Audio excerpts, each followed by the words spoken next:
What's up, everybody? My name is Coach Fitz. If you are tuning in for the first time, this is a channel about entrepreneurship, the Black community, how we move forward as a community, and ultimately how we tackle problems within the community. All right.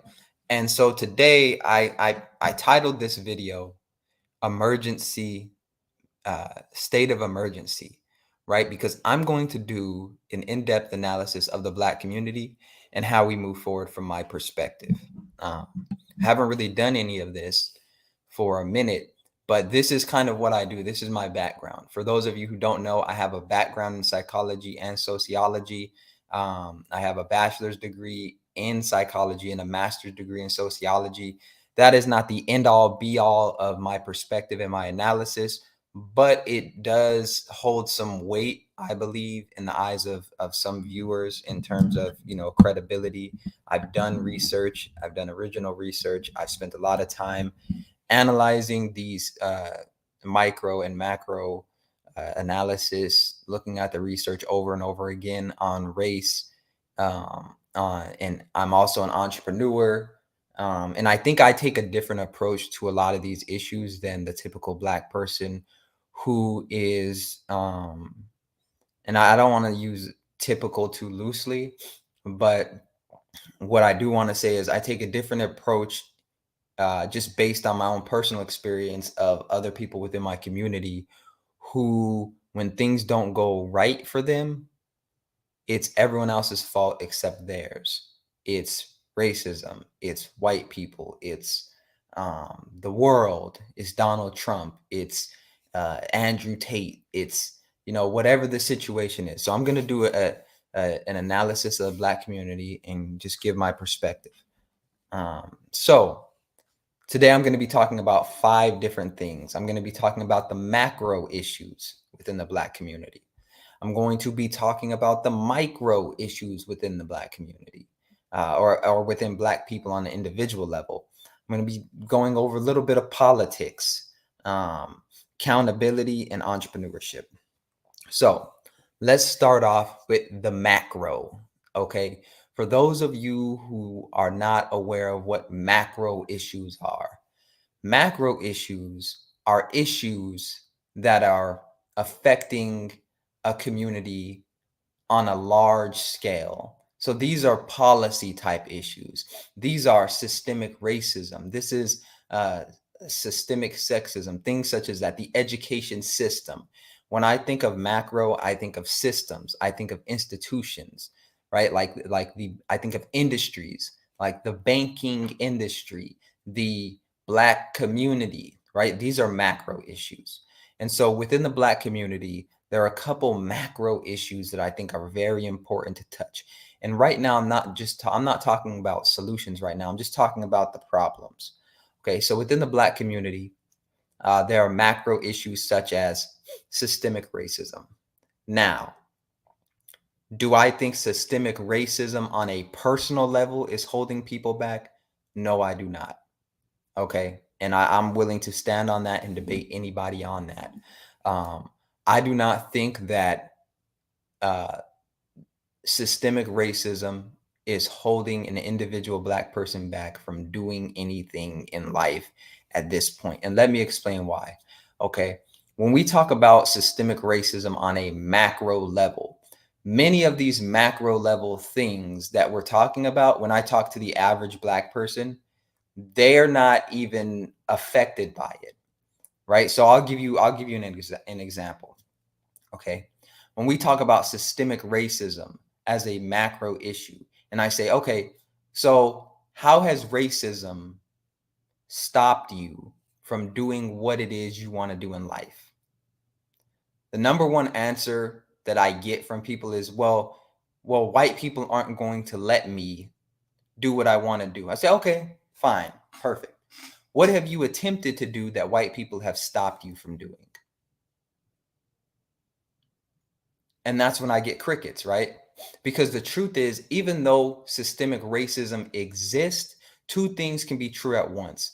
Systemic racism can exist, and you can still have an enormous amount of opportunity to counter whatever issues come along with systemic racism. So, for instance, I know people talk about systemic racism is widespread within school districts, and that there are schools that do not get as much resources because they're in predominantly Black areas, and that is a systemic issue. That is systemic racism manifesting within the education system. Perfect. Okay, let's talk about it. Um, my issue with this argument is that when we talk about the education system and how to change the education that Black people are getting, understand now that even with the poor conditions of the school systems within some of these Black communities, there were slaves who learned how to read. Put that in your perspective. Like, there was no system set up for slaves to learn how to read, but somehow, some way, they learned how to read. And then even after slavery, when schools were not as predominant as they were, and you have people teaching in churches or in somebody's house, there was a desire to learn. And some of the greatest inventions out of the Black community came from that time period. So I think that, you know, if you live in an area where you feel as if the education system is not up to par with your expectations, we live in a society right now where there are things you can do outside of school to improve the chances that you will have a proper education. Okay. Now, that's not to ignore the systemic issues within the education system, but where my mind goes with these macro issues is that although they are large scale and are widespread, there are things that an individual can do to change their position within that environment. And I'm a living example of that. I didn't go to the best schools, but somehow, some way, I graduated with a bachelor's degree and went on to get my master's degree. I have started multiple businesses. I've never been in trouble, things like that. So, um, to add on to the macro issue, just talking about the education system, one thing that we also have to remember is that when it comes to macro issues, essentially, if we want those solved, we have to go outside of that. Like, solving macro issues means likely that somebody else has to solve that problem instead of you, right? And this is why I have such a huge issue with Black people focusing on macro issues and treating them as if they're micro issues, right? Treating it like, I think that there's a place to focus on macro issues. Of course, I have a master's in sociology. I studied sociology. I studied groups. I studied how these issues affect groups of people. Okay. But J. Cole said an interesting line in one of his songs. He says, "The only real revolution happens right inside of you." And now what I see is these macro issues being turned into spectacles, being turned into talking points that push down on individuals within the Black community who may not even be facing that issue. Another example is police brutality, right? If you were just watching the news, you would think that police brutality is a macro issue, that this is widespread.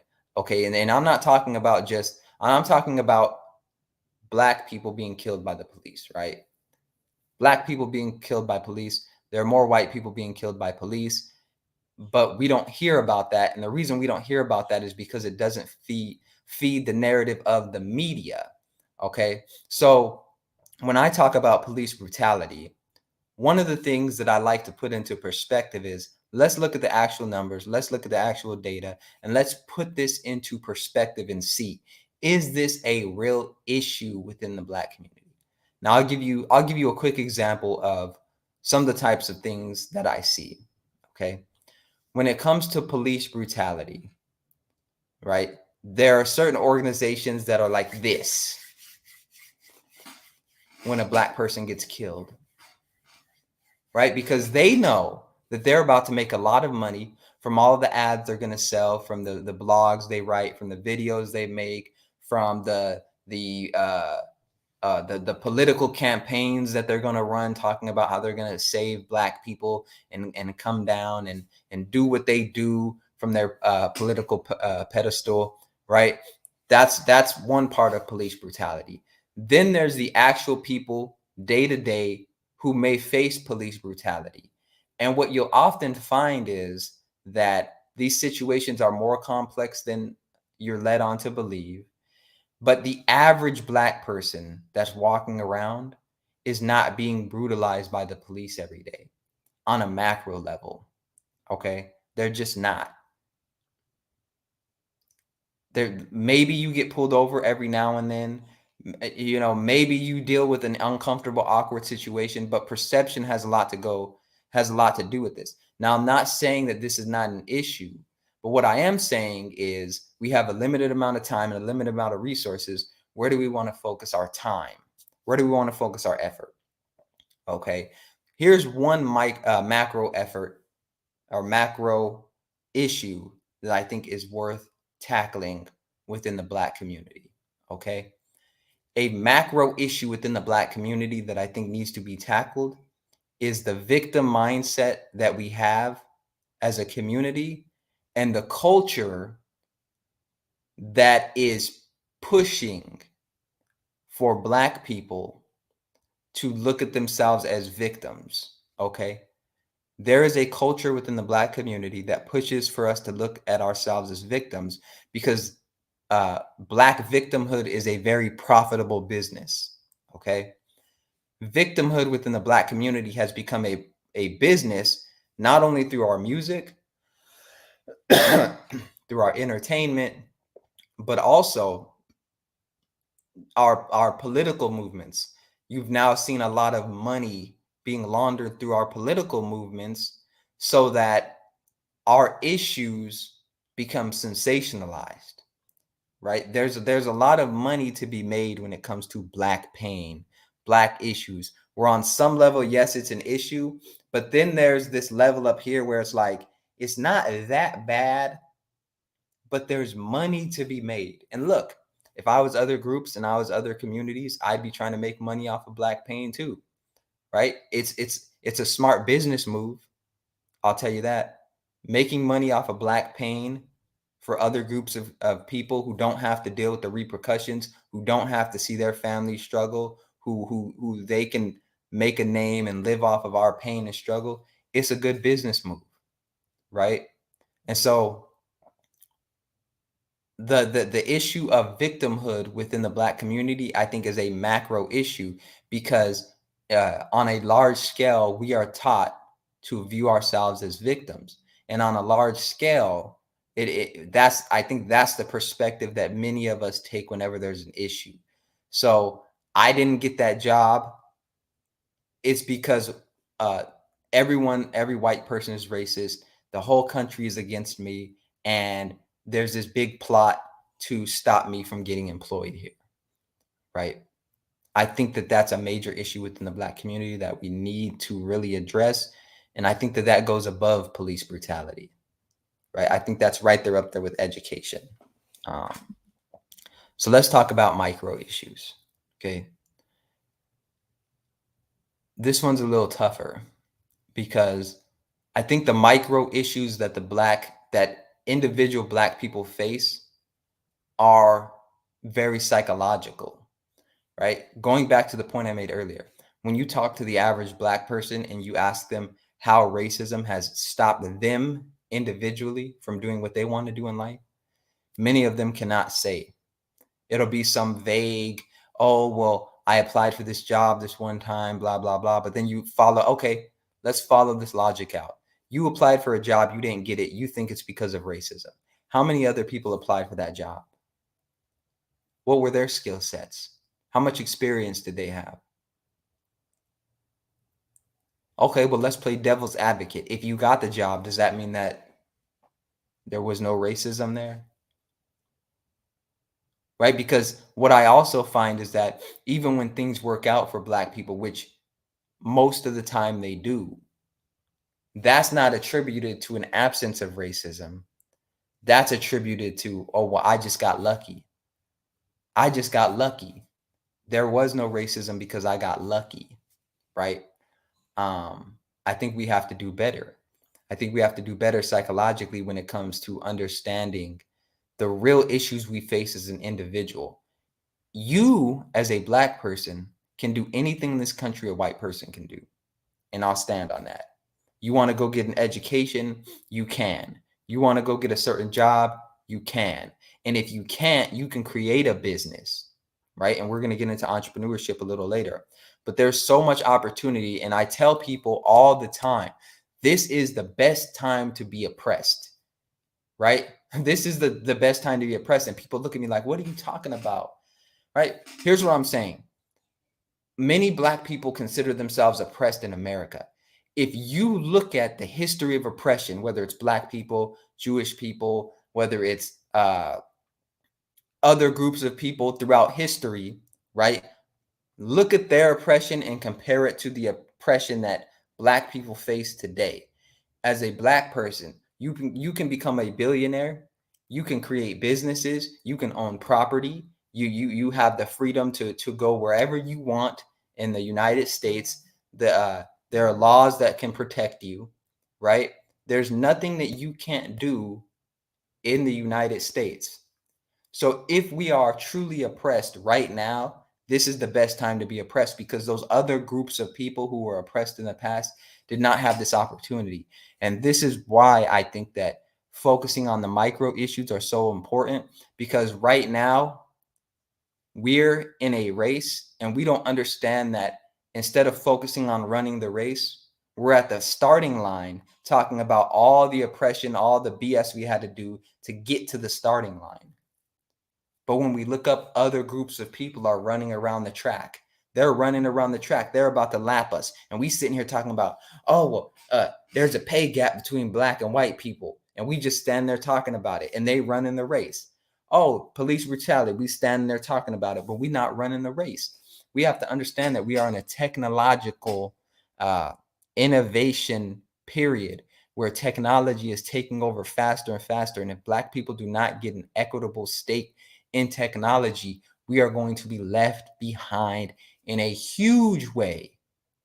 In a huge way. I'm talking about we are going to need to go to white companies in order to get our technology needs met, in order to figure out how technology can help the black community. And of course, they're going to want their cut. They're going to want to know what's in it for me.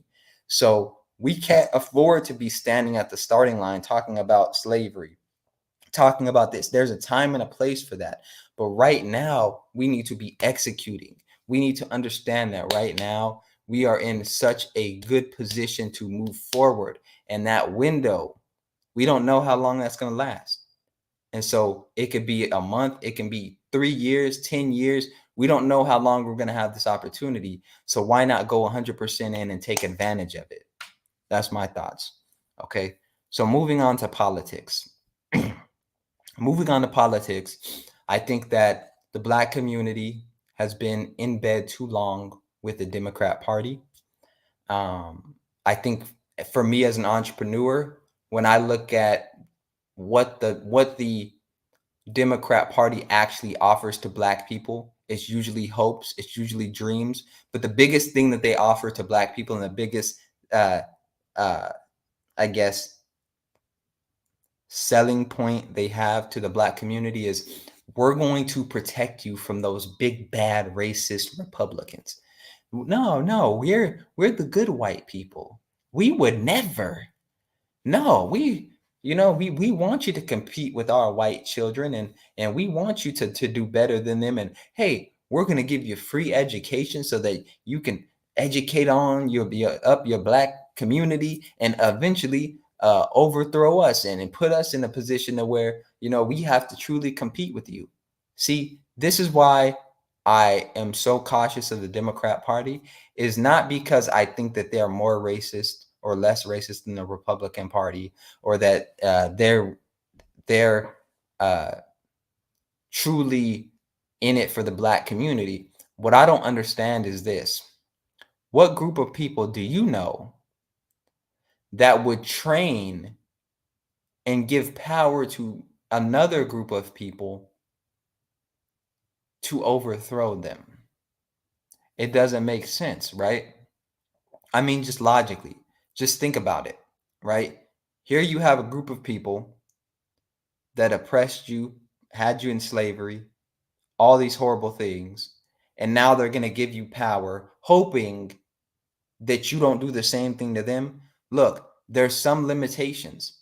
You know, we this is how good we have it right now, is that white people are trying to separate themselves on the Democrat Party side from racism, so much to the point that they actually believe that they can at the same time uh, give power to black people, but then tell black people they don't have any power. And that's why you need to vote for them. This is why I think it's fundamentally flawed, because that's the political message that I get from the Democrat Party is, look, you don't have any power. Those Republicans, they're taking all your power. They don't want you to have power. We do. But what happens when we get power? What if we no longer align with the Democrat Party? Right? Because if the only reason we're voting Democrat is because we have no power and we need the Democrat Party to give us power, well, once we have power, what is the benefit of voting for you? Right? Like as a coach, right? I'm a productivity coach, a life coach, a business coach. My goal is to coach you to where you don't need me anymore. If you have to continue to pay me without any gap in between where you're just doing your thing, I failed, right? I look at that as a failure. I don't want to have to continue coaching you, because if I'm continuing to coach you, then what that means is you're not solving your own problems. I want to get you to a point where you're solving your own problems. That's what I do as a coach. The moment the Democrat Party gets black people to the point to where we're solving our own problems, they no longer have our vote. So you see the conflict of interest, right? I mean, I do. Because if you're the party that's for black people and you're solving black people's issues and this is your selling point and those issues are solved, why would we vote for you then? It doesn't make sense. Like, just like I hear some people saying, well, and this makes sense to me. Well, doctors in the medical industry, pharmaceutical industry, if they made a cure, people wouldn't need to keep coming back for the medication, which makes sense. If you cure something, you don't need to keep coming back. But as long as we give you enough to keep you going so that you can keep coming back, we're going to keep making money. So that's how I look at the Democrat Party right now. And as far as the Republican Party, I'm not, I think that it's time we start dipping our toe into different pools, right? Testing the waters out.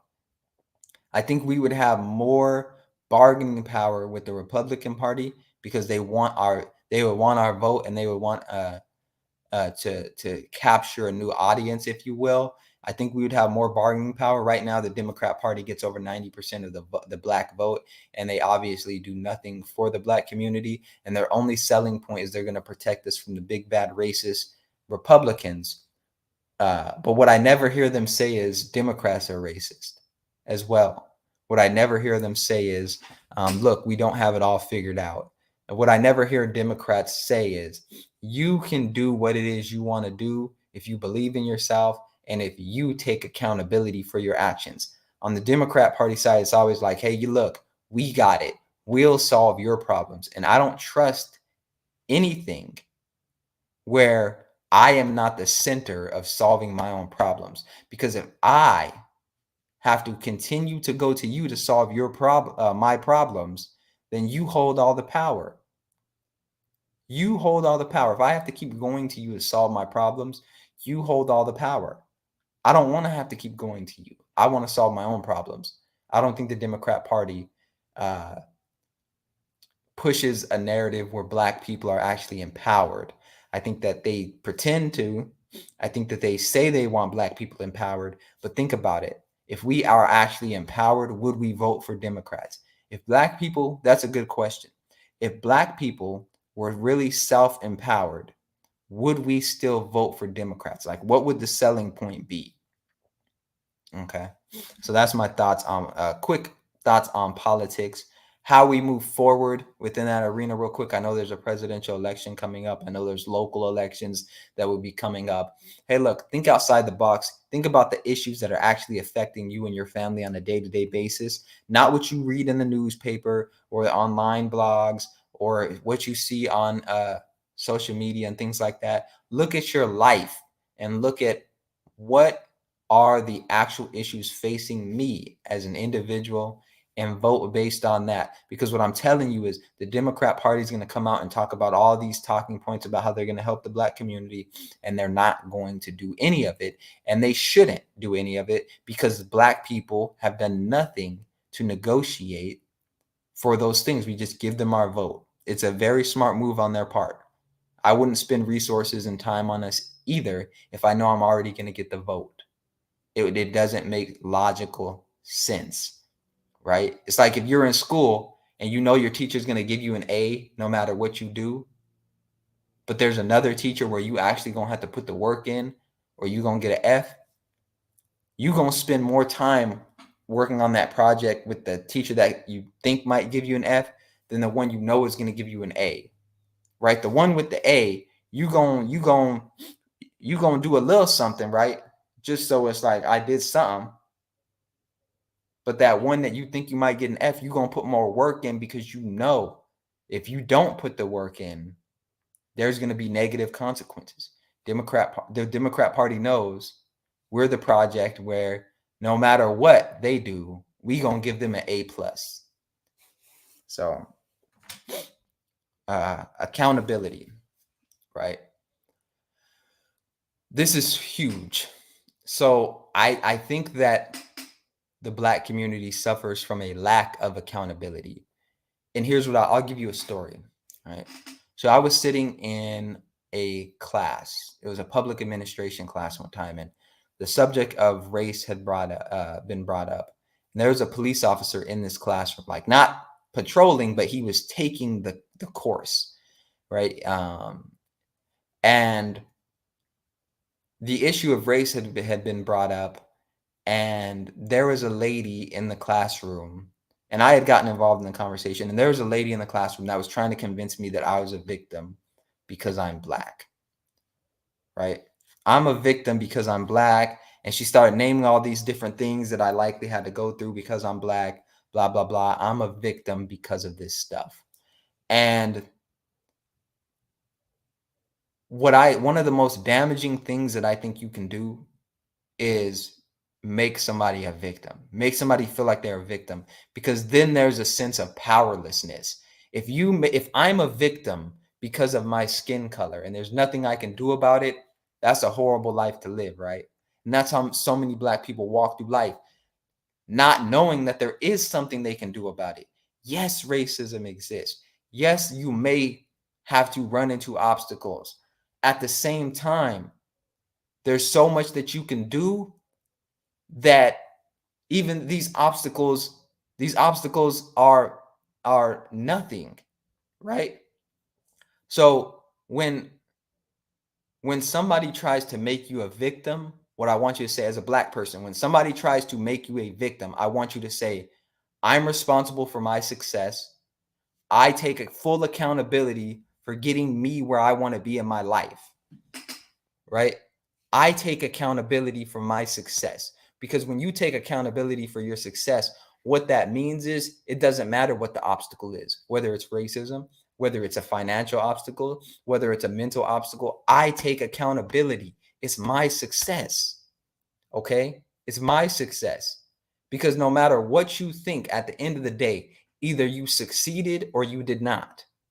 Either you succeeded or you not. And sob stories are good for story time, but they're not good for paying bills. They're not good for leaving generational wealth. They're not good for getting you where you want to be. They're not good for contributing to a political candidate that you think is going to represent the best interest of you and your community and your family. They're not good for anything outside of you getting that initial reaction from people that feel sorry for you, right?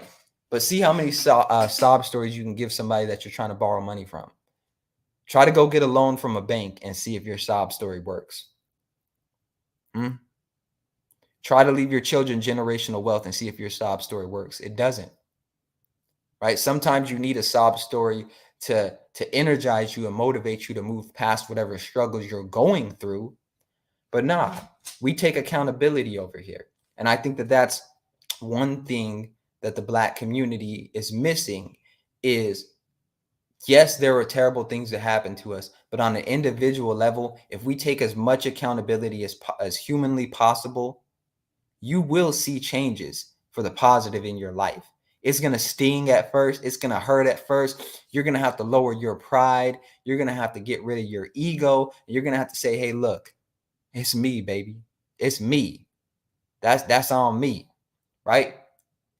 Because I was filled with so much blame. Them. I can't get a good job because of them. I'm not going to be able to do that. Like as a child growing up, just because of what people had told me, not personal experiences, but what people told me. I really believed that it did not matter how hard I worked or what I did, that there was going to be a big, bad, mean, racist white man standing in my way. But when I actually started disciplining myself, when I actually started doing the work, when I actually started putting myself in positions to succeed, I can honestly say there's never been a time where a white person has stopped me from succeeding, right? And I've been at jobs, right? I've worked at jobs where I had more experience, where I had a higher level of education, and I was better than other white people, and I got paid less. And I'm telling you, that didn't stop me from succeeding. And here's why: because I take accountability for my actions. I decide to go get that job. And the moment I decide to go get that job, I put my success in the hands of another person. And the moment I put my success in the hands of the other person, then I'm accepting whatever outcome, whatever destiny that they think is suitable for me. So that's how you take accountability. Oh, I'm not getting paid as much as I think I should at this job. Well, you're the one that applied for that job. Oh, my boss is racist. He doesn't like me. So I'm not getting paid as much. Well, you're the one who, knowing your boss is racist or knowing that you live in a racist society, positioned yourself to have to depend on the same racist people that you claim are holding you back. That's you. You had the option to start a business. You had the option to learn skills. You have Google, right? Let's be real. Take accountability, no matter what it is, because the moment you say it's them, that's the moment they have to change instead of you. And the moment they have to change instead of you, they're not in a rush to make you successful. I don't see what people don't understand about this. Nobody is in a rush to make you successful unless you're paying them. And you are not paying your boss. You're not paying your job. As a matter of fact, right? The more freedom you get, the more financial freedom you get, the more of a risk you are seeing to many companies. Because if I don't need to depend on you financially, right, then this job is going to have to maybe treat you a little better. And many people have to depend on their job financially to get them through. Okay. So I'm going to finish off talking about entrepreneurship. Entrepreneurship, I think, is to me is a viable solution for the Black community. Like there are other groups of people who they specialize in a certain area, right? I think that entrepreneurship is Black people's thing, and here's why: because we've had to do without for so long that we've found innovative ways to make what couldn't work, right? And that's what being an entrepreneur is. It's about, okay, here's this problem. How can I be creative enough to solve this problem? And how can I be innovative enough to replicate this and push this out? So, for instance, I think many of us are entrepreneurs without even knowing it. Because all an entrepreneur does is they connect resources with ideas. They connect resources with ideas, and the driving force behind that is a vision. And so, as Black people, I think that entrepreneurship offers a way forward because, one, we're in control of our destiny, right? All we need to learn is a skill set. And then on top of that, we need to just learn. And I'm not even talking about an entrepreneurship in terms of just you own the business. I'm talking about an entrepreneurship mindset. An entrepreneurial mindset, entrepreneurial spirit is, hey, look, yeah, I'm making money from this job, but at the end of the day, it's my responsibility. I know how to go out there and hunt, right? Think of a hunter. A hunter may be surviving off a buffalo. Hunter may be able to, surviving off a buffalo, and that's what they mainly hunt, and that's what they mainly eat. But all the buffalo disappear. A real hunter is going to say, okay, I'm not a hunter of buffalo. I'm a hunter. So I'm going to go find something else to hunt. And that's what being an entrepreneur is about, is like, I'm a hunter.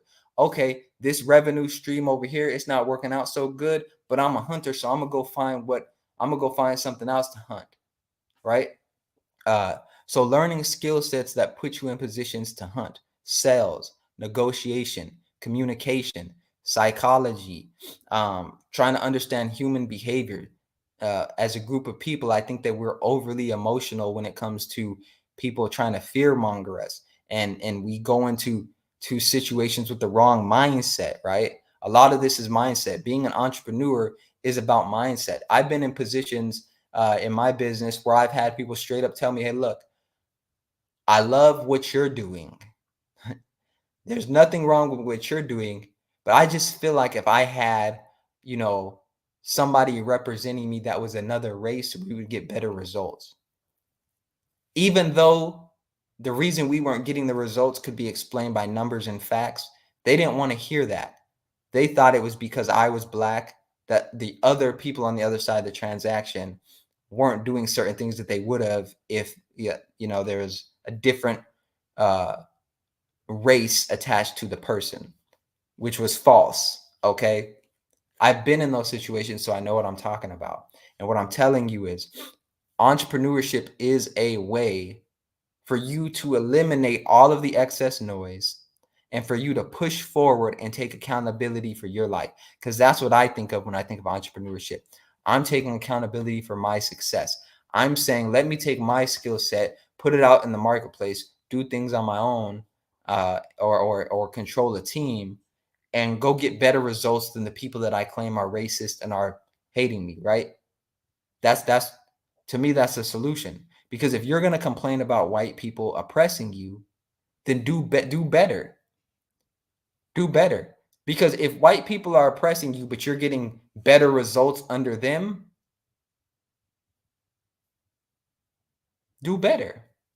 Right? You can't sit here and complain and talk about, oh, you're oppressed, but then you can't go do better for yourself. If you can't go do better for yourself, whose fault is that? At the end of the day, after all you've blamed other people, right? You blamed other people, but you're sitting in your small apartment, or you're sitting somewhere and you're blaming other people, but at the end of the day, you're not getting the results. Right? Like, I don't think people really think it through. Okay? Like I said earlier, your sob story can only last for so long. It can only last for so long. And once you've told that sob story over and over again, nobody cares.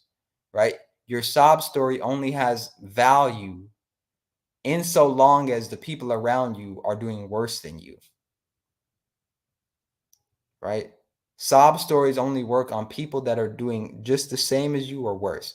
Because people that are doing better than you, they're not going to engage, because they understand fundamentally that the longer they engage with you in this mindset, the worse you're going to be. So stop with the sob stories. So I'm going to wrap it up just by saying my solution to much of this is adopting an entrepreneurial mindset, figuring out how to do for self, figuring out how you can push forward and eliminate the excuses.